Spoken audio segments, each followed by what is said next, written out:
Mais uma vez aqui para a gente dar continuidade aos nossos estudos online. Conversamos sobre Revolução Industrial, características gerais, a primeira Revolução Industrial. Para quem assistiu o vídeo, ele cortou no finalzinho, é um problema que esse programa que eu estou usando tem, porque se a internet oscilar, ele para de gravar e eu só descubro depois, mas não perdeu qualidade, tá? O conteúdo. Cortou faltando 30 segundos da aula. E agora a gente vai entrar na segunda Revolução Industrial, matéria nova para a gente também, e ao mesmo tempo é uma mini revisão de alguns conteúdos de História e Geografia do segundo ano. Bom, quando nós falamos de segunda Revolução Industrial, né, deixa eu mudar minha posição aqui para todo mundo me enxergar. Quando falamos de segunda Revolução Industrial, é importante a gente contextualizar o que foi a segunda Revolução Industrial. Ela acontece na metade do século XIX, por volta do ano de 1850, e vai até o final da Segunda Guerra Mundial, mais ou menos 100 anos, então 1850 a 1950, alguns historiadores e teóricos falam que ela se expande até a década de 70, como segunda Revolução Industrial, quando vai começar a terceira, tema de uma próxima aula. Por que ela começa em 1850? Bom, tem algumas causas importantes. O primeiro, a gente pode dizer que a segunda Revolução Industrial ela é consequência de algumas revoluções burguesas que aconteceram na Europa. A Revolução Inglesa, que tem suas etapas e subdivisões que a gente não vai tratar aqui, isso é aula de história, lá na metade do século XVII, e a Revolução Francesa no final do século XVIII. Essas duas revoluções, elas são amparadas no modelo teórico, no modelo de uma ideologia, de uma forma de enxergar o mundo, pelo pensamento liberal, que são as chamadas revoluções liberais do século XVII e XVIII. Essas revoluções previam uma maior ação da iniciativa privada, uma menor participação do Estado, governos menos autoritários e controladores, redução de impostos, livre mercado, livre investimento. Isso tudo que acontece na Europa ao longo do século XVII e XVIII culmina no século XIX com a segunda Revolução Industrial, que é a revolução de um salto do desenvolvimento tecnológico muito rápido, que é o grande salto do século XIX e início do século XX. Além dessa ideia do pensamento liberal, dessa iniciativa privada mais atuante na economia, a gente tem também as ideias do iluminismo, de um nível de razão e de racionalidade maior do que existia no mundo até então. Isso tudo vai ser responsável pela consolidação do capitalismo como modelo econômico, principalmente um capitalismo liberal do século XIX e início do século XX. Então, pensamento liberal e o iluminismo responsáveis pelo desenvolvimento das relações capitalistas de produção, principalmente da relação da iniciativa privada produzindo, criando relações de trabalho específicas, criando relações de salário específicas, modelos de produção, tudo com uma menor atuação do Estado e uma maior atuação da iniciativa privada. O Alexandre, com certeza, se ele já não aprofundou muito nisso daqui, isso ainda vai acontecer, porque ele sensacional para dessa parte da matéria. E além disso, além do pensamento liberal, do iluminismo, da fase da razão, no mundo do desenvolvimento tecnológico, desenvolvimento acadêmico, das revoluções burguesas, da menor participação do Estado na economia, falei rápido, tem um fator mais geográfico, talvez, que é o desenvolvimento da extração e refino do petróleo. O petróleo é um marco. Metade do século XIX marca a transição do uso do carvão mineral da primeira revolução para o uso do petróleo e seus derivados na segunda revolução industrial, além da energia elétrica. Então, o marco que a gente tem aqui é a metade do século XIX, o uso comercial do petróleo, especialmente nos Estados Unidos, e acompanhado do uso e desenvolvimento da energia elétrica, principalmente a hidrelétrica. Então, isso é o que a gente chama de contexto, ou seja, causas da segunda revolução industrial. Beleza? E aí, o que é a segunda revolução? Quais são as características fundamentais? Agora vem a essência da aula. Primeira delas, fonte de energia derivados do petróleo e energia elétrica, como eu tinha falado, que além de causa é uma característica fundamental do ponto de vista de energia. Segundo, desenvolvimento tecnológico e aumento da produtividade, com redução dos custos de produção. Então, a tecnologia, novas máquinas, novas fontes de energia, novos modelos de trabalho, novas técnicas de produção, isso tudo interfere diretamente para aumentar a produtividade. E se a gente tem um ganho de produtividade, que é o ganho de produtividade ou de produção por tempo e por trabalhador, somado ganho de produtividade, tempo e trabalhador produzindo mais, automaticamente reduz o custo de produção. E aí vem uma característica essencial que é o espalhamento das indústrias. Estados Unidos, Japão, restante da Europa e alguns países menos desenvolvidos. Por que essa turma toda, Brasil, Argentina, México, Índia, China, etc., por que essa turma toda vai conseguir ter indústria? Porque como tem um aumento da produtividade com redução dos custos, e o petróleo e a energia elétrica são energias mais baratas que o carvão mineral, automaticamente abre espaço para países que não tinham tanto capital quanto a Inglaterra, no momento da primeira Revolução Industrial, poderem fazer a sua Revolução Industrial. Então é uma Revolução Industrial mais barata. Isso faz com que a indústria se torne um pouco mais democrática. Por isso a gente chama de espalhamento das indústrias pelo mundo, configurando famosíssima DIT clássica. DIT é uma sigla, quer dizer Divisão Internacional do Trabalho. A Divisão Internacional do Trabalho é quando cada país ou região exerce uma função econômica no mundo. A DIT clássica é quando a gente divide o mundo em dois grandes grupos, por exemplo. Isso vai até a segunda Revolução Industrial, que é países desenvolvidos, um grupo. Os dois grupos são, na verdade, países desenvolvidos, um grupo, países industrializados, etc. E países que vão disponibilizar matéria-prima representam outro grupo. Tem um desenhozinho aqui, uma imagem que mostra mais ou menos isso. Países que vendem matéria-prima e alimentos, são as famosas commodities. Em compensação, a gente tem os países que vendem produtos industrializados, capitais, empréstimos e investimentos para esses países menos desenvolvidos. O Brasil, a Argentina e o México, eles são países que rompem com essa DIT clássica, porque eles deveriam ficar na função de país primário, commodity, matéria-prima, e eles conseguem se industrializar por um conjunto de obras que a gente vai estudar depois da industrialização brasileira para entender. Então o mundo passa a ser dividido na segunda Revolução Industrial com muita força essa divisão entre países industrializados, com muita nitidez, né? Países industrializados e países não industrializados, ou seja, tem país que tem a função industrial, de capital, de investimento, desenvolvimento tecnológico, e o país que tem a função da matéria-prima. O Brasil, a Argentina e o México, para dar 3 exemplos, eles ficam meio que na interseção disso. Ao mesmo tempo que eles têm um desenvolvimento de indústrias, eles têm também matéria-prima. Então eles ficam no meio do caminho entre industrializados, desenvolvidos e subdesenvolvidos de matéria-prima. São chamados países em desenvolvimento que um dia poderão, quem sabe, talvez, se tornarem países desenvolvidos. Beleza? Isso é a DIT, cada um tem uma função. E além dessa condição de espalhamento, a gente tem também novos modelos de produção e trabalho, por exemplo, o Fordismo e o Taylorismo, que a gente vai aprofundar. Bom, presta atenção no que eu fiz aqui agora. Esses slides são as características gerais da segunda Revolução Industrial. É o geral. Novas fontes de energias, novos desenvolvimentos tecnológicos, novos países se industrializando, espalhamento das indústrias saindo da Europa e novos modelos de produção e trabalho. Agora a gente vai aprofundar nisso. Por exemplo, na DIT, que eu chamo de características espaciais da segunda Revolução Industrial. Uma característica espacial muito forte da segunda revolução e que cai muito em prova de geografia e de história é o chamado imperialismo sobre África e Ásia. O imperialismo ele é do século XIX, final do século XIX. Ele é marcado também como uma expressão de neocolonialismo. Ele começa, a imagem aqui de baixo, pela Conferência de Berlim de 1884 e 1885, que é a Conferência da Partilha da África. À esquerda da tela do seu computador e do seu celular, a gente tem uma imagem que é uma representação do que foi de fato a Conferência de Berlim. Repara, a gente tem importantes figuras da história europeia sentadas à mesa, ao fundo um mapa da África com a discussão de qual parte da África fica para qual potência europeia. Isso é a partilha da África. E existe uma imagem que é clássica, que já deve ter caído em prova de vocês do segundo ano, talvez a Helenice tenha colocado em algum momento, que a gente tem essa partilha da África aqui, com os europeus dividindo a África como se fosse um bolo, cada um ficando com um pedaço. Tem as charges que mostram a África como pizza, cada um ficando com uma fatia, cada um puxando a África para o seu lado.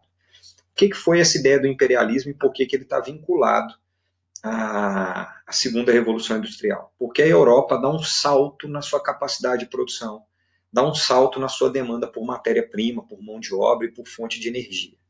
Nesse mesmo momento, segunda metade do século XIX, especialmente, quando a gente entra na segunda revolução industrial, as colônias europeias na América, aqui na América, elas estão se tornando independentes. Começa no comecinho do século XIX e vem o século XIX inteiro com a independência das colônias europeias. Resultado, a Europa perde suas colônias, perde a matéria-prima, perde a agricultura, perde os metais. Então ela tem que buscar isso na segunda Revolução Industrial em outro lugar, que era a África, que era uma reserva que a Europa deixava para ser explorada posteriormente, pós-colonialismo, e que vem o século XIX com a segunda Revolução Industrial, a ideia do imperialismo.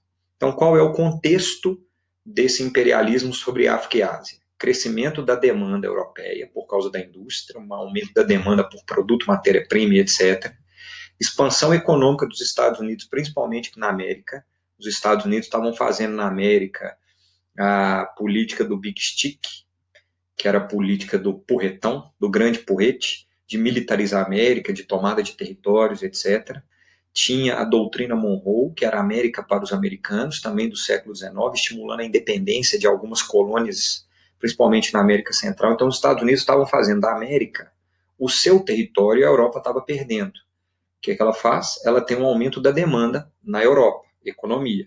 E os Estados Unidos, deixa eu voltar aqui, e os Estados Unidos fazendo a sua expansão econômica para a América. O que a Europa faz? Com a independência das colônias europeias, na América, nesse contexto, ela vai dominar a África na Conferência de Berlim e explorar o território africano. Vai explorar a África com quais objetivos? Exploração de mão de obra barata, busca por matéria-prima, escoamento de excedente de capital europeu, investimento, existia políticas e propostas econômicas de investimento em infraestrutura de transporte, em ferrovias, integração do continente africano para facilitar o escoamento de matéria-prima, de mão de obra, tudo em direção à Europa e ao restante do mundo. E, quem sabe, uma posterior formação de mercado consumidor com a África se industrializando, tendo salário e virando mercado. Então, basicamente, a Europa encara a África na segunda Revolução Industrial como a África sendo o grande celeiro de matéria-prima e de mão de obra para sustentar parte do crescimento econômico da Europa na segunda Revolução, já disputando com os Estados Unidos que estavam dominando a América. Beleza? Imperialismo sobre a África é uma característica espacial, ou seja, onde a Revolução Industrial vai? Vai para a África com imperialismo. Só que a gente tem características chamadas também de características estruturais. As características estruturais são marcadas pela reorganização da produção. Então, uma coisa é ser espacial, onde está a revolução? Ela está nos Estados Unidos, na Europa, na África com o imperialismo, na Ásia com o Japão se industrializando junto com a China. Isso é espacial, onde ela vai? Estrutural significa qual é o modelo de produção e trabalho usado na segunda revolução. Na primeira, era a maquinofatura, basicamente os teares mecânicos. Ótimo. Na segunda revolução industrial, a gente tem uma modernização, um aprimoramento desse processo, com dois caras. O primeiro é o chamado Taylor, com o Taylorismo, Frederick Taylor, norte-americano, viveu de 1856 a 1915. O Taylor, ele pensa o processo de produção a partir da lógica do trabalho. Então, ele vai promover modelos de controle das atividades e de normas procedimentais. Então, ele vai criar padrão no modelo de produção, principalmente no modelo de trabalho, como você deve trabalhar nas etapas de produção. Os trabalhos deveriam ser executados de acordo com uma sequência e um tempo pré-programado. O bom funcionário é aquele que não discute as ordens e que lhe mandam, não discute as ordens e que faz o que lhe mandam fazer, e organizar o tempo para reduzir o tempo morto. O que ele chama de tempo morto? É o tempo que o empregado está dentro da fábrica e ele recebe o salário para isso, só que ele não está produzindo, porque o ambiente de trabalho é um ambiente desorganizado. Então ele falava que quanto mais organizado estivesse o ambiente de trabalho, mais normas e procedimentos tiver, mais o trabalhador vai conseguir produzir naquele tempo que ele tiver dentro da produção, dentro da fábrica. E o tempo que ele não estiver produzindo, ele está recebendo salário, mas não gera riqueza para o dono do meio de produção. Ele chama isso de tempo morto. Uma medida que ele vai adotar, só para vocês terem uma ideia, ele fala que a gente vai controlar o tempo da produção por meio de sinais sonoros. Então ele estabelece os sinais dentro da fábrica. Bateu o sinal, entra para trabalhar. Bateu o sinal, tem a pausa do lanche. Bateu o sinal, volta para trabalhar. Bateu o sinal, tem o almoço. Bateu o sinal, volta para trabalhar. E assim sucessivamente até bater o sinal para ir embora para casa. Então, o trabalhador só vai poder descansar de acordo com o tempo da fábrica. A fábrica determina, o dono da produção, na verdade, determina que hora começa, que horas tem as pausas e que horas o indivíduo tem que produzir. Isso faz com que haja um controle do tempo e diminua o tempo morto, o tempo ocioso do trabalhador. Com isso, ele continua recebendo o mesmo salário para produzir muito mais coisa. Por isso, tem redução, tem um aumento da produtividade com redução dos custos. Se um trabalhador recebe 1.000 e ele produzia 2 riquezas por mês, 2 produtos quaisquer, agora ele vai continuar recebendo 1.000, com a organização do tempo de produção ele vai produzir 5, 10, 15 produtos por mês. Estou criando um número aqui aí aleatório, tá, gente? Para entender que isso é a organização. A escola, por exemplo, é uma lógica taylorista. A cada 50 minutos bate o sinal, começa, termina, o intervalo é determinado por um sinal, que a volta é determinado por um sinal também para as aulas, o almoço, a volta e o final da aula. A gente vive num modelo taylorista de produção dentro das instituições de ensino, na maior parte das vezes. Isso é o Taylor, ele pensa no trabalho, na organização do trabalho. Só que aí vem um cara chamado de Ford, Henry Ford, e cria o Fordismo. Fordismo ele é do começo do século XX também, assim como o Taylorismo, né, finalzinho do século XIX. O Fordismo é do começo do século XX. O Ford ele pega as ideias do Taylor e pensa em organizar a produção e não o trabalho necessariamente. Ele cria a produção em massa, significa produção repetitiva, eu vou produzir vários produtos iguais, produção em massa. Em 1914 foi criada a primeira linha de montagem, foi colocada a primeira esteira, é considerada a inauguração do Fordismo, quando o trabalhador ele não precisa mais ir até a produção, ele fica parado, a esteira passa na frente com o produto e ele executa a produção parado, e com isso o dono do meio de produção ele controla ainda mais o tempo, porque além do sinal, ele controla a velocidade da esteira. Demanda de uma baixa qualificação do trabalhador, porque o trabalhador ele tem uma função muito repetitiva, muito específica, ele nem adora essa parte. O trabalhador vai ficar apertando parafuso e a função dele é aquela ali, o que faz com que o trabalho seja extremamente especializado, produzindo alienação do trabalhador. Vou dar um exemplo de uma charge, que é uma das mais legais que tem, que eu já vi, esqueci até de colocar aqui no PowerPoint, seria legal ter colocado, que é uma esteira de produção, 2 trabalhadores com uma chave na mão, um vira para o outro e fala assim, nossa, eu estou doido para aposentar. Aí o outro pergunta, por quê? Para não trabalhar mais? Ele fala, não, para eu descobrir o que eu estou produzindo há 30 anos. Dando a ideia da alienação do trabalhador. Claro que é um exagero, que é um papel da charge, por exemplo, a caricatura é o exagero, mas é a ideia, eu estou alienado, porque eu passei a vida inteira apertando parafuso, mas eu não sei o que eu estou fazendo lá no final da produção. Essa é a ideia do Ford, associada ao Taylor. Eu controlo a produção, eu controlo o tempo, com o objetivo de aumentar a produtividade do trabalhador, mantendo o custo estável. Portanto, se eu aumento a produtividade e mantenho o salário estável, significa que eu tenho uma diminuição do custo da produção, já que eu gasto o mesmo número de trabalhadores para produzir cada vez mais. Tranquilo? Características estruturais, galera, são essenciais na segunda revolução. E aí, nesse modelo, quais são as consequências? Primeiro, uma nova forma de organização do trabalho, controle do tempo e especialização do trabalho, a lógica do Taylor, especialmente. O monopólio das grandes empresas, que são aquelas que vão conseguir investir, criar o modelo taylorista e fordista e as tecnologias, dominando o mercado, concentrando capital, desvalorizando a mão de obra, já que a relação entre o que ela produz e o que ela recebe é muito grande, que ela produz muito e recebe pouco, criando um modelo que a gente chama de capitalismo monopolista. É muito marcante na segunda revolução industrial a formação dos grandes monopólios, beleza? Grandes indústrias dominando o mercado. Coca-Cola, por exemplo, surge nesse contexto, não dominando o mercado, mas surge nesse momento da história. Aumento da produtividade com redução dos custos, já que se produz muito mais com o mesmo número de trabalhadores. Desenvolvimento de remédios, fertilizantes, adubos, aumento da produtividade agrícola. Eletricidade passou a ser utilizada também para iluminação, para o transporte, com trem elétrico, que possibilita diversos avanços. Agora o capital e a produção conseguem circular mais. Na primeira revolução era tudo muito concentrado, porque o transporte era pouco eficiente. Na segunda revolução industrial, o modelo se expande, porque o transporte e as comunicações ficam cada vez mais eficientes. Vocês vão perceber que na terceira isso avança ainda mais, possibilitando uma expansão, um espalhamento da indústria pelo mundo com muito mais intensidade e com muita força o êxodo rural. Processo de urbanização, inchaço urbano e favelização das grandes cidades. Bom, então a gente tem novas formas de organização, concentração do capital e desvalorização do trabalho com o capitalismo monopolista, aumento da produtividade, tanto industrial quanto agrícola, trem elétrico avançando nos meios de transporte e comunicação e um êxodo rural muito forte. Só que, em nenhum momento, nem o Taylor nem o Ford, eles tiveram uma preocupação muito grande. O Ford ainda teve. Não tiveram uma preocupação muito grande, muito efetiva com eu estou produzindo cada vez mais, gastando cada vez menos, só que eu preciso de ter mercado consumidor.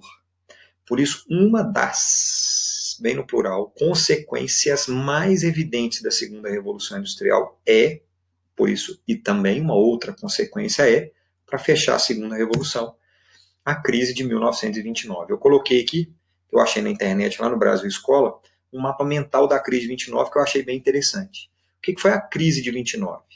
Nesses modelos de produção cada vez mais efervescentes, eu estou preocupado aqui, galera, para quem estiver assistindo essa aula, só associar a crise de 29 com o modelo de produção. E quando eu estou dando essa aula presencial, sempre alguém levanta, mas tem outros fatores para a crise de 29. Tem um monte, tá? Aqui a gente está associando exclusivamente o modelo de produção na segunda revolução industrial com a crise de 29, tá? Etapas da crise: euforia com o desenvolvimento da economia, mais produtividade, monopolismo, maior circulação de capital, desenvolvimento tecnológico, ampliação do crédito, aumento do consumo num primeiro momento, surgimento de novas empresas com aumento da produção. Surge, setinha azul, o American Way of Life, o termo usado para se referir ao estilo de vida dos americanos baseado no consumo de produtos. Expansão máxima da euforia gerada pela produtividade e pela prosperidade. Ou seja, o modelo americano de viver, o jeito americano de viver, baseado na produção e no consumo. Produza cada vez mais e a sua felicidade está vinculada ao consumo. O produto que você consome determina o seu padrão de vida e a sua felicidade. Ponto. Eu tenho que produzir, tenho que consumir. Euforia, grande valorização das empresas nas bolsas de valores, crédito efervescente, produção cada vez maior, desenvolvimento tecnológico, os Estados Unidos se transformando na maior economia do mundo. Só que aí, a gente tem o fator 7, que a gente começa com mercadorias estagnadas, ou seja, a Europa passa pela Primeira Guerra Mundial, e o mercado europeu com o mercado americano não conseguem absorver toda a produção que existia no modelo taylorista e fordista. Produz, produz, produz, em algum momento não tem para quem vender.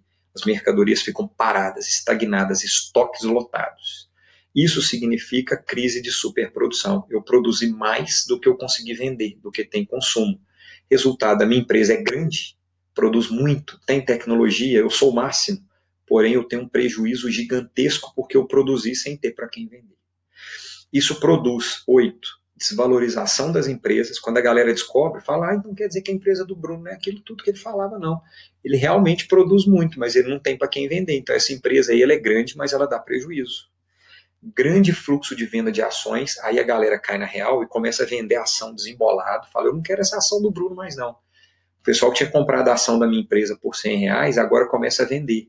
Como ninguém quer comprar, porque todo mundo descobriu que a minha empresa dá prejuízo, apesar de produzir, os R$100 que ninguém quer comprar, e a pessoa abaixa para 50, eu estou vendendo, para 30 eu estou vendendo, para 10 eu estou vendendo, R$1 eu estou vendendo.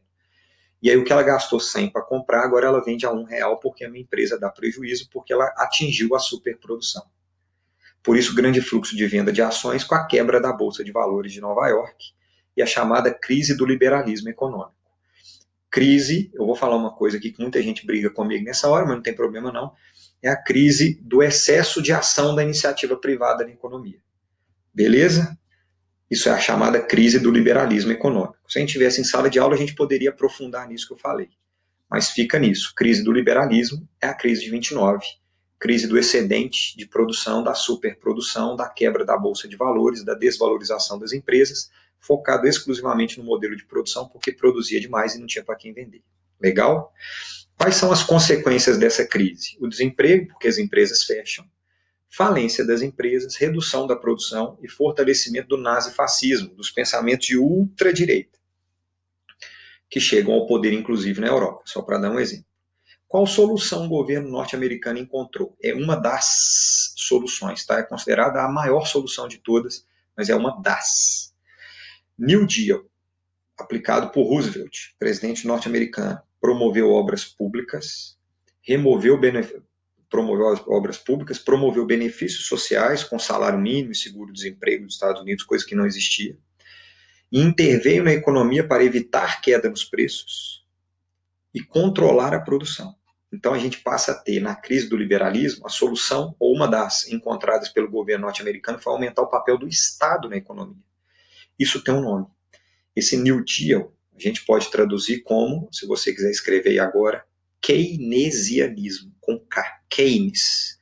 Quem pensou esse modelo ganhou o Prêmio Nobel de Economia depois, inclusive críticos do Keynes também ganharam o Prêmio Nobel de Economia depois, foi o keynesianismo, que significa a solução para essa crise do liberalismo econômico é a intervenção do Estado na economia. O Keynes falava uma coisa que era interessante, que ele falava assim, você vai aumentar o número de obras públicas, você vai contratar gente para trabalhar, o Estado pagando salário. O Estado acabou se endividando muito com isso. Mas você vai contratar o pessoal. Para que você vai contratar se não tem obra para todo mundo, se não tem emprego para todo mundo? Ele brincava assim, você contrata uma pessoa para cavar um buraco de manhã e outra pessoa para tampar esse buraco à tarde. Ele falava, não interessa o que vai ser feito, o que interessa é ter o salário para diminuir o desemprego e, a partir do salário, movimentar a economia com consumo e as indústrias vão voltar a produzir e se reacende a economia. Então essa era a lógica dele, funcionou nos Estados Unidos, depois o excesso de medidas acabou produzindo algumas outras crises. Então isso foi a crise de 29. Bruno, então eu posso dizer uma questão, que a crise de 29 ela está intimamente ligada à segunda revolução industrial? Sim, porque um dos aspectos mais importantes da crise de 29 foi a superprodução, que está diretamente vinculada à produção do Taylor, com a organização do trabalho, e do Ford, Taylorismo, Fordismo, com a organização da produção. Beleza, galera? No Conex, além dessa aula, tem este PowerPoint e tem uma lista de exercícios. Beleza? Valeu, pessoal. Abraço a todos. Qualquer dúvida, me manda, tá? Valeu, gente.